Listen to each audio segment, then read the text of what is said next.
All right, welcome to this explainer. Today, we're unpacking a single consumption decision that can literally make or break your entire financial future.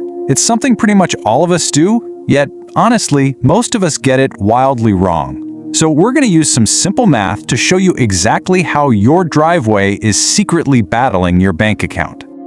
So let's dive right in with a question that might actually surprise you. If I asked, hey, what car can make you a millionaire? You're probably picturing, some rare vintage sports car or a crazy luxury vehicle. But the answer is actually way simpler. The car that can make you a millionaire is, well, the one you can actually afford. Sadly, the vast majority of consumers are just massively overpaying for their cars, completely oblivious to the wealth they're sacrificing to do it. Section 1. The American Debt Trap. This is a massive burden that has become just completely normalized. I want you to picture a little doodle of a stickman, right? He's struggling to walk because he's completely crushed under the weight of this giant, heavy iron anchor. And painted on that anchor is a number, $735. Because right now, $735 is the average monthly car payment in America. It's literally a massive weight tied around the ankles of the average buyer. And man, the math behind that anchor is just an agonizing reality. The average buyer isn't just paying $735 a month. They are financing a whopping $41,000 at a 7.2% interest rate for 68 months. Just let that sink in for a second.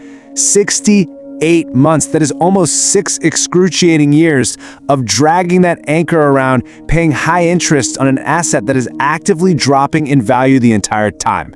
It's wild. Moving right along to Section 2, the 23-8 formula. This is your shield against that debt. Let's break down exactly how this formula works. Step 1, you put 20% down up front. Step 2, you finance the vehicle for no more than 3 years. That's 36 months max. And step 3, your monthly car payments absolutely cannot exceed 8% of your gross monthly income. This rule is specifically designed to let you buy a reasonable, reliable car. Think, practical Corollas, not massive luxury Land Cruisers. It gets you from point A to point B without destroying your ability to build actual wealth. Now, before we jump ahead, you got to keep these 2 strict caveats in mind if you want to follow the rule perfectly. First, if you decide you absolutely must buy a luxury car, you have to have it paid off within 1 year. Basically, you're treating it the same as cash. And second, your monthly vehicle payment can never outpace what you're putting into your investments. Because think about it, if you're paying more to your car dealer than to your future self, the math is just broken. All right, Section 3, the tale of 2 doodles and how they build a massive wealth gap. Let's see how this plays out in the real world with 2 hypothetical 25-year-old stick figures who both make exactly $75K a year. First, meet Average Alan. Alan falls right into the standard debt trap we just talked about. He buys a shiny new car for over $46,000, finances it over 68 months, and locks himself into that agonizing $735 monthly payment. But then, we have Manny the mutant. Manny's different. Manny uses the 20-30-8 rule. He buys a perfectly reliable $19,000 car, finances it over just 36 months, and keeps his payment down to $500. Because Manny didn't overextend himself, he's got an extra $235 every single month compared to Alan, and he decides to use that cash to start planting his investment tree.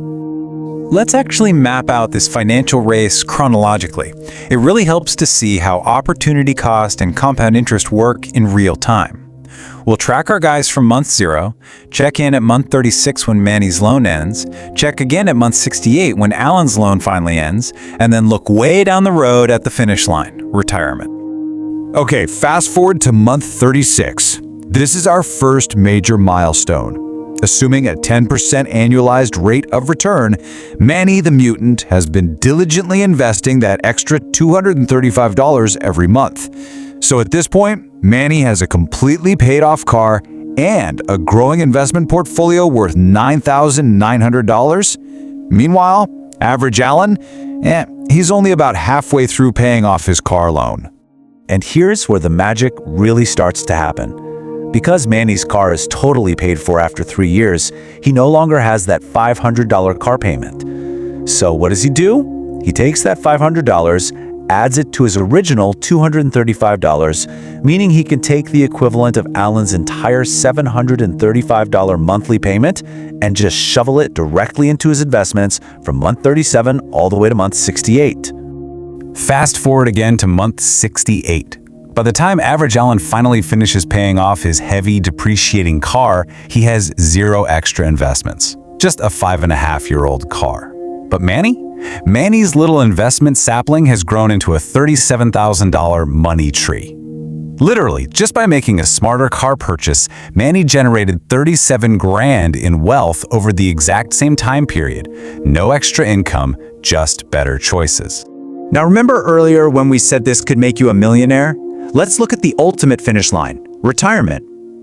If Manny never adds another dime to that specific car savings portfolio, but simply lets that $37,000 sit there and naturally grow at 10% until he retires, it blossoms into an astounding $160,000.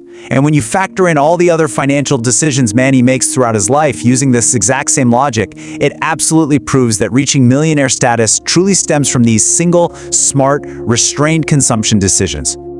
Section 4. Course correcting. And, good news, it is not too late. If you're watching this explainer right now and getting a sinking feeling in your stomach because you realize you're currently living as average Alan, take a deep breath. Don't panic. You can take immediate action to fix this. First, you might just need to bite the bullet, sell the expensive vehicle, and downgrade to something more reasonable. Or, if you have the cash flow, aggressively readjust your payments to hit that 36-month finish line, so you aren't driving around your potential wealth. And obviously, for future purchases, always use a how much can you afford calculator before you ever step foot on a dealership lot. I'm going to leave you with this provocative final thought straight from our source material today. Own your financial future, or it will own you. Think carefully about that little stick figure dragging the giant anchor. Are you going to let your consumption decisions trap you, or will you use the 2038 rule to build your empire? The choice of what you drive and ultimately what you become is entirely up to you. Freedom isn't given, it's built, and it starts with what you do next.